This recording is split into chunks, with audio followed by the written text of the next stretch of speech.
You reach into your kitchen cupboard. Your fingers wrap around something familiar, something you have eaten 100 times before. But what if I told you that this ordinary food, sitting innocently on your shelf right now, contains enough poison to kill you? Today, we are exploring the dark side of your dinner table. These are not exotic delicacies from distant lands or rare jungle fruits. No, these are foods you probably have in your home right now. Foods your grandmother cooked with. Foods you have served to your family without a second thought. But there is a catch. A single mistake in preparation, a moment of carelessness, or even just bad timing can transform these everyday staples into deadly weapons. Some contain cyanide. Others harbor toxins that can shut down your nervous system. A few have killed dozens of people, and they are probably sitting in your pantry as we speak. So before you take another bite of anything, you need to see this list. By the end of this countdown, you will never look at your kitchen the same way again. Let's dive in. It's golden. It's natural. It's been called liquid gold by cultures for thousands of years. But for one vulnerable group, raw honey is a potentially fatal trap. Imagine drizzling honey onto a baby's pacifier to soothe their crying. It seems harmless, even beneficial. An ancient remedy, right? Wrong. That single drop could trigger a nightmare scenario. Raw honey can harbor Clostridium botulinum spores, microscopic assassins that lie dormant in the amber sweetness. For adults, these spores pass through our digestive system harmlessly. Our mature gut bacteria and stomach acid neutralize the threat before it can take hold. But an infant's digestive system is a virgin battlefield, unprepared and defenseless. When those spores reach a baby's intestines, they awaken, they germinate, and they begin producing botulinum toxin, one of the most lethal substances known to science. The result is infant botulism. The baby's muscles weaken. They lose the ability to suck, to swallow, to cry. Their little head flops forward as the toxin paralyzes them from the inside out. The condition affects the nervous system so severely that affected infants may require months of intensive care. And it all started with something as innocent as honey. The rule is absolute. Never give honey to infants under 1 year old. Not a taste, not a drop, not even a tiny amount mixed into food. That golden sweetness can wait. Their life cannot. So honey can paralyze babies. Terrifying, right? But wait until you discover what's hiding in your spice rack. Something you sprinkle on your holiday cookies that contains a psychoactive poison strong enough to trap you in a waking nightmare for days. You've sprinkled it on your eggnog, dusted it over your pumpkin pie, used it to add warmth to your holiday cookies. But did you know this cozy spice has a dark alter ego? Nutmeg contains a compound called Myristicin, and in large doses, it is a psychoactive poison. This is not the pinch you add to your baking. This is consuming 2 or 3 whole nutmegs. At those levels, Myristicin can transform your brain into a horror show. The symptoms begin subtly. A feeling of detachment, a strange euphoria. Then the hallucinations kick in. Users report terrifying visions, a complete loss of time perception, and overwhelming paranoia. These trips are not brief. They can last for days, leaving victims in a waking nightmare they cannot escape. The physical toll can be severe. Seizures, rapid heartbeat, severe nausea, organ damage. In extreme cases, death. The medical literature documents cases of nutmeg poisoning dating back centuries, with victims suffering everything from mild disorientation to fatal toxic reactions. So why would anyone consume that much nutmeg? Some foolish teenagers have tried it as a legal high, searching online for natural ways to get intoxicated. What they find instead is 48 hours of absolute misery, often ending in an emergency room with their terrified parents beside them. The takeaway: nutmeg is a spice, not a drug. Used properly, it adds warmth to your desserts. Used recklessly, it can add your name to a poison control statistic. Think a spice-induced hallucination is bad? At least nutmeg poisoning gives you a warning. Coming up at number 8, a beautiful berry that looks like nature's candy, but one bite of the wrong part releases cyanide into your bloodstream before you even know you are poisoned. Picture a hedgerow in late summer, heavy with clusters of dark purple berries. They are beautiful. They glisten with juice. And in many cultures, they are treasured for making wine, jam, and traditional medicines. But reach for those berries without knowing the rules, and you are gambling with cyanide. Elderberries contain cyanogenic glycosides, compounds that, when metabolized, release hydrogen cyanide into your bloodstream. And we are not just talking about the unripe berries. The leaves, stems, and seeds all harbor these toxic compounds. Crush them in your mouth, and enzymes trigger a chemical reaction that liberates the poison. The symptoms of cyanide poisoning are swift and brutal. Within minutes, victims experience nausea and vomiting. Their breathing becomes labored as cyanide blocks their cells' ability to use oxygen, a condition called histotoxic hypoxia. Essentially, you drown from the inside even though you are breathing. Severe cases can progress to seizures, coma, and death. But here is the paradox. Properly prepared elderberries are not only safe, they are nutritious.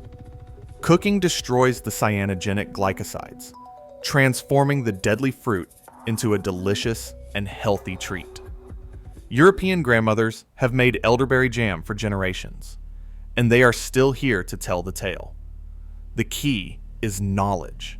Never eat raw elderberries. Never make tea from the leaves. And absolutely never let children pick and eat the berries straight from the bush, no matter how tempting they look. Respect the process, or respect the poison. Cyanide in berries is something you can avoid by staying away from the wild. But what if I told you the next poison is probably growing in your own backyard right now? Number 7 sits right next to something delicious, looking innocent. But it is packing enough oxalic acid to destroy your kidneys. In your garden right now, there might be a plant with a split personality. The stalks are tart, delicious, and perfect for pie. But the leaves, they are a ticket to kidney failure. Rhubarb leaves contain dangerously high concentrations of oxalic acid. This chemical has a sinister mechanism of action. It binds to calcium in your body and forms sharp, insoluble calcium oxalate crystals. These crystals accumulate in your kidneys like tiny shards of glass, causing excruciating pain and potentially irreversible damage. But oxalic acid is not working alone. Rhubarb leaves also contain anthraquinone glycosides, which amplify the toxicity. Together, these compounds create a toxic cocktail that can cause severe nausea, vomiting, difficulty breathing, and in extreme cases, death. World War I made this danger tragically clear. During food shortages, desperate British citizens were encouraged to eat rhubarb leaves as a substitute for other greens. The result was mass poisonings. People who thought they were supplementing their diets ended up in hospitals with acute kidney damage. The cruel irony is how innocent rhubarb looks. You harvest the crisp red stalks for your strawberry rhubarb pie, and the giant green leaves sit there, looking for all the world like they should be edible too. But they are not.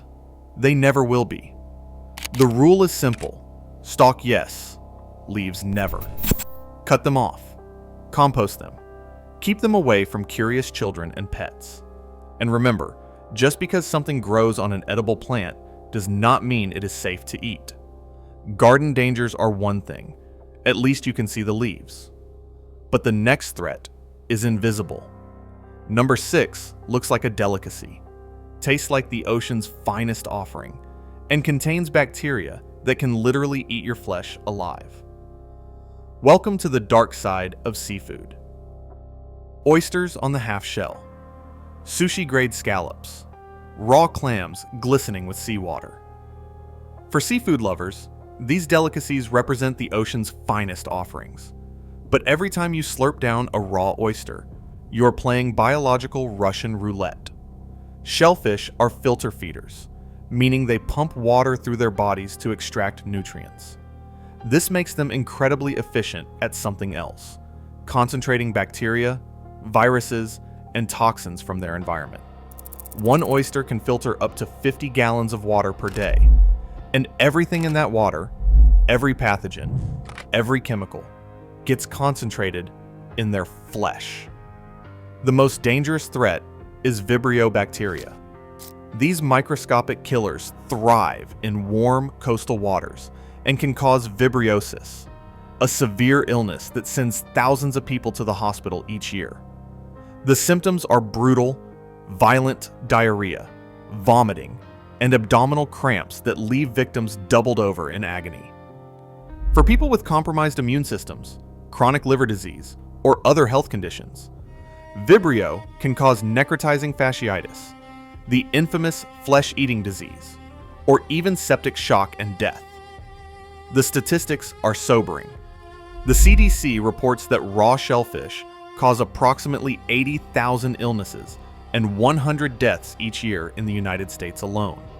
And the risk increases every year as ocean temperatures rise, creating ideal breeding grounds for these deadly bacteria. But here's the twist. Cooking changes everything. Heat destroys Vibrio and other pathogens. Those same oysters that could kill you raw become perfectly safe when grilled, steamed, or fried. The choice is yours. Enjoy the supposed delicacy of raw shellfish and risk severe illness, or cook them thoroughly and eliminate the danger.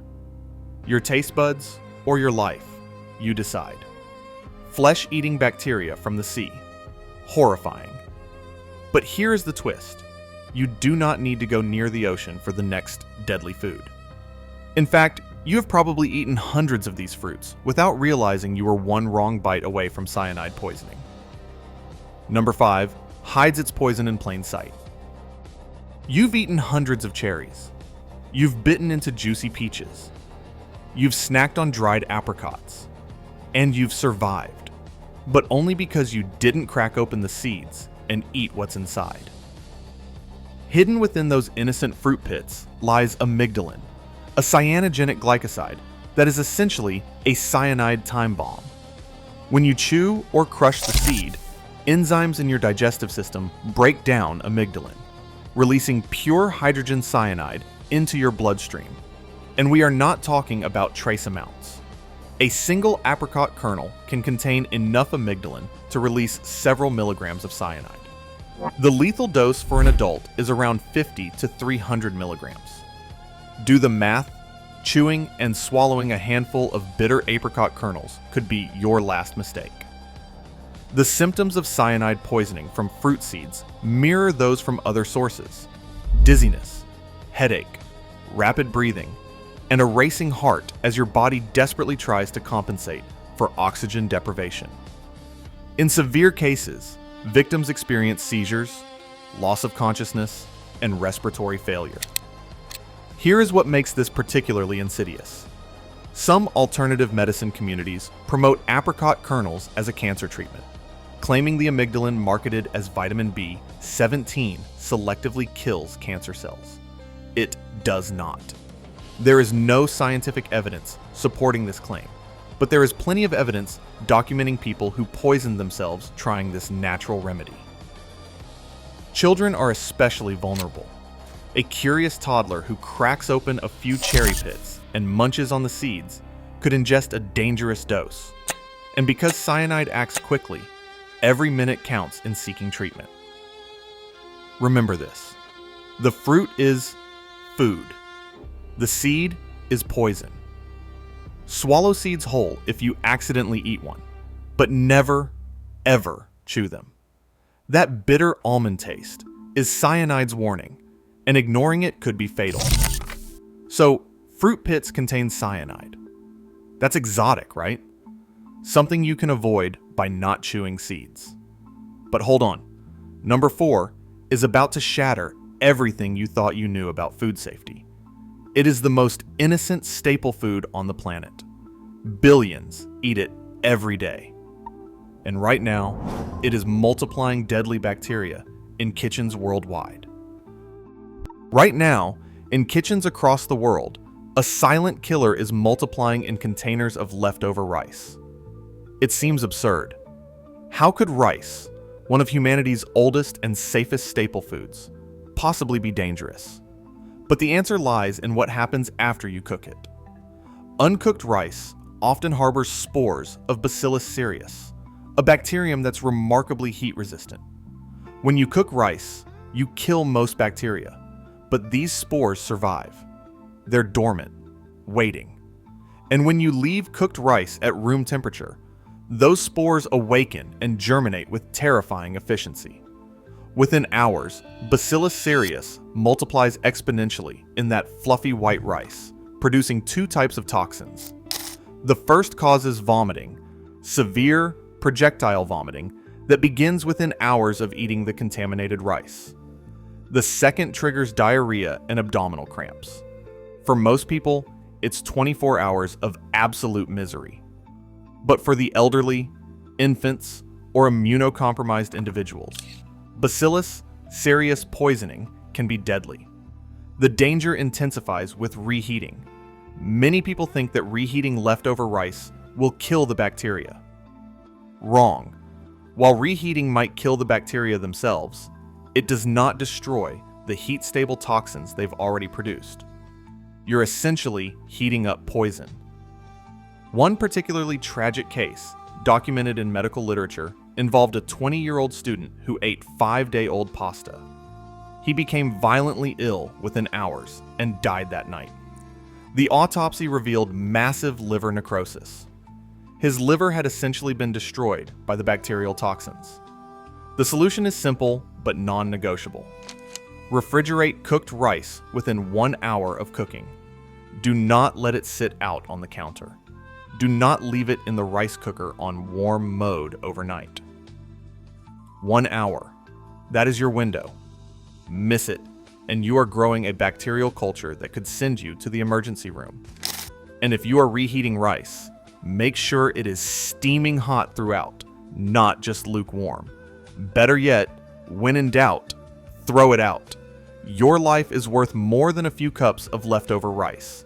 Leftover rice can kill you. That's already insane, but at least you can prevent it with proper storage. The next food is even more twisted. Number 3 contains a toxin so powerful that eating just 4 or 5 uncooked ones sends you to the emergency room. And here is the kicker. Cooking them wrong makes them more poisonous. They are a staple in chili, a key ingredient in salads, a protein powerhouse that vegetarians rely on. But raw kidney beans contain one of nature's most potent natural toxins, and eating just 4 or 5 uncooked beans can put you in the hospital. The culprit is phytohemagglutinin, also called PHA, a lectin that is concentrated in kidney beans at levels 400 times higher than in other bean varieties. This protein is a cellular saboteur. When it enters your digestive system, PHA binds to the carbohydrate receptors on your intestinal cells, disrupting their function and damaging the gut wall. The symptoms hit fast and hard. Within 1 to 3 hours of eating raw or undercooked kidney beans, victims experience explosive vomiting and diarrhea, so severe they become rapidly dehydrated. Some cases have been so extreme that patients developed rhabdomyolysis, a condition where muscle tissue breaks down and releases proteins that can damage the kidneys, and toxic myocarditis, which is an inflammation of the heart. Between 1976 and 1989, the United Kingdom alone reported 50 separate incidents of kidney bean poisoning. In one outbreak in France, dozens of people became violently ill after eating bean stew prepared in a slow cooker. The problem is that slow cookers often do not reach temperatures high enough to destroy PHA. And here's the truly dangerous part. Undercooked beans can be even more toxic than completely raw ones. If you cook kidney beans at temperatures below boiling, for example in a slow cooker, you can actually increase the toxin's activity 5 times. That is right. Partially cooking them makes them more poisonous. The solution: soak dried kidney beans in water for at least 5 hours, drain them completely, then boil them vigorously for at least 10 minutes before reducing the heat to simmer. That initial hard boil is crucial. It is the only way to denature PHA and make the beans safe to eat. Canned kidney beans? You are safe. They have been properly processed. But if you are cooking dried beans and you skip that boiling step, you are not making dinner. You are brewing poison. Beans that become more toxic when partially cooked. Nature's cruel joke. But we are entering the danger zone now. And number 2 is a silent killer that is probably sitting in your pantry right this second. You cannot smell it. You cannot always see it. But once it is there, the poison is irreversible, and it has a confirmed body count. Open your pantry right now. Check your potato bin. If you see even a hint of green coloring or small sprouts emerging from the eyes, you are looking at a vegetable that has transformed itself into a toxic weapon. When potatoes are exposed to light, they begin producing chlorophyll. That is what creates the green color. But chlorophyll itself is not the problem. The green is simply a warning sign that the potato is also producing glycoalkaloids, specifically solanine and chaconine. These natural pesticides are the potato's defense mechanism against insects and animals. Unfortunately, they work just as effectively on humans. Solanine disrupts cell membranes throughout your body and inhibits cholinesterase, an enzyme critical for proper nerve function. The result is a cascade of symptoms that range from unpleasant to deadly, including nausea, vomiting, diarrhea, abdominal pain, headaches, and in severe cases, neurological disturbances such as hallucinations, paralysis, and death. The historical record is chilling. In 1925, 7 members of a family were poisoned after eating green potatoes, and 2 of them died. In 1979, 78 schoolchildren in London developed severe diarrhea and vomiting after eating improperly stored green potatoes in their school lunch. More recently, documented cases describe victims slipping into comas within 24 hours of consuming greened potatoes. Here is what makes glycoalkaloids particularly insidious. They are heat stable. You cannot cook them out. You cannot boil them away. Once a potato has produced solanine, it stays in the flesh even after baking, frying, or mashing. The concentration is highest in the skin and just beneath it, exactly where many people think the nutrients are most concentrated. The bitter taste is your warning system. If a potato tastes bitter or peppery, that is solanine announcing its presence. Spit it out immediately. Do not try to cook it more. Do not cut away the green parts and use the rest. The entire potato is compromised. Your defense is simple. Store potatoes in complete darkness. A paper bag in a cool, dark cupboard is ideal. Check them regularly. At the first sign of green coloring, soft spots, or sprouting, throw them out. Yes, the entire potato. Your life is worth more than 50 cents of produce. And here is a sobering thought. Green potatoes are ranked among the most dangerous common household foods, with a composite danger score of 9.33 out of 10. They are extremely toxic. They have caused documented fatalities, and they are sitting in kitchens everywhere. That makes them one of the most overlooked threats in your home. Green potatoes with an almost perfect 10 danger score. Death hiding in your cupboard. But there is one food that makes everything else on this list look like child's play. Number 1 has killed more people than all the others combined. It looks innocent. It grows in forests everywhere. and a single bite can sentence you to a slow, agonizing death, even if you realize your mistake immediately. This is it.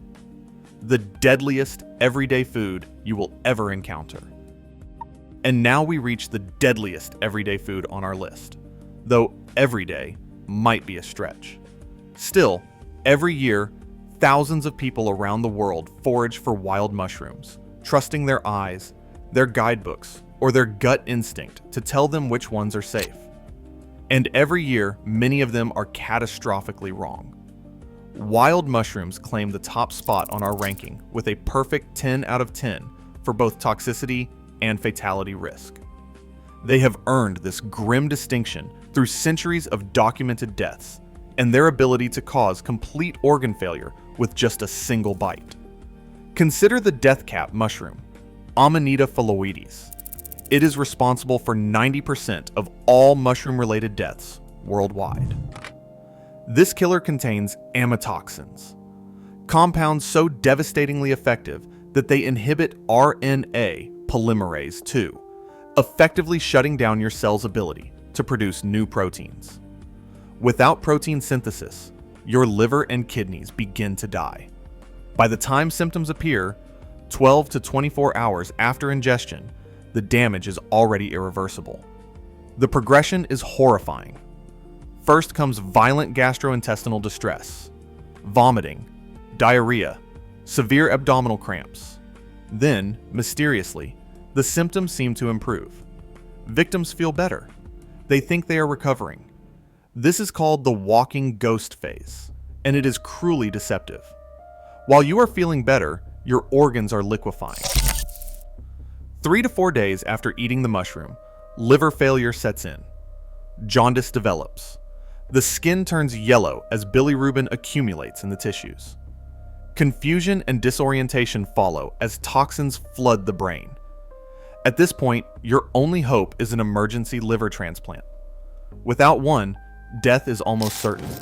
What makes the death cap especially dangerous is how ordinary it looks. It could easily be mistaken for edible species by amateur foragers. It even smells pleasant, slightly sweet, like honey. But Amanita phalloides is not alone. Dozens of other wild mushroom species can kill you through different mechanisms. Some, like the angel's wing mushroom, cause acute kidney failure. Others contain muscarine, which mimics acetylcholine in your nervous system, causing excessive salivation, tears, sweating, and potentially fatal cardiac effects. The false morel, Gyromitra esculenta, contains gyromitrin, which metabolizes into monomethylhydrazine, the same chemical used as rocket fuel. It damages the liver, kidneys, and central nervous system. People have died from simply inhaling the steam from cooking these mushrooms. And here is the truly terrifying reality. There is no universal test to determine if a wild mushroom is safe. No trick with silver spoons turning black. No rule about peeling the cap or checking if animals eat it. Every one of these folk methods is wrong and has gotten people killed. The only way to know if a wild mushroom is safe is through expert identification by a trained mycologist, and even experts sometimes make fatal mistakes. Foraging communities share stories passed down through generations. The experienced mushroom hunter who ate the wrong species after 40 years of successful foraging. The immigrant family who thought they recognized a mushroom from their home country only to discover it was a deadly look-alike. The children who ate mushrooms growing in their backyard, thinking anything that grows must be food. The statistics do not lie. With a composite danger score of 7.33, tied only with green potatoes, wild mushrooms represent the single deadliest food choice you can make. They combine extreme toxicity, proven lethality, and enough superficial resemblance to safe species that even experienced foragers die from misidentification. The rule is absolute and non-negotiable. Unless you are a trained mycologist, or you are 100% certain of your identification, and even then get a second expert opinion, never eat a wild mushroom. Not even a small taste. not even if it looks exactly like the picture in your guidebook. The risk isn't worth it, because if you're wrong, the mistake won't just make you sick. It will kill you slowly, painfully, and probably irreversibly. When it comes to wild mushrooms, there are old foragers and there are bold foragers. But there are no old, bold foragers. So there you have it, 10 everyday foods that transform from harmless to deadly with a single mistake. From the raw honey that could paralyze an infant, to the green potatoes hiding poison in plain sight, to the wild mushrooms that are quite literally death disguised as dinner. What's the pattern here? It's this: nature does not care about your assumptions. Just because something is natural, traditional, or commonly eaten does not mean it is always safe. The difference between food and poison often comes down to preparation, timing, or knowledge. And ignorance is not bliss. Ignorance can be fatal. Remember those wild mushrooms at number 1? With their perfect 10 rating for toxicity and fatality risk, they remind us that some foods demand absolute respect and expert knowledge. The death cap mushroom sitting innocently in a forest clearing does not look like a killer. It looks like dinner. And that is exactly what makes it so dangerous. As you go back to your kitchen after watching this video, take a moment. Look at your pantry differently. Check those potatoes for green spots. Make sure your rice goes straight into the fridge. Keep that honey away from babies. Because now you know the truth. Your kitchen is not just a place to prepare food. It is a potential laboratory of toxins, where a single lapse in knowledge or attention could have devastating consequences. If this countdown opened your eyes to dangers you never knew existed, hit that like button and subscribe. Drop a comment below telling us which of these foods surprised you the most. Have you ever had a close call with any of these deadly dangers? And remember, in the kitchen, like in the wild, knowledge is not just power. Knowledge is survival. Stay safe out there, and we will see you in the next countdown.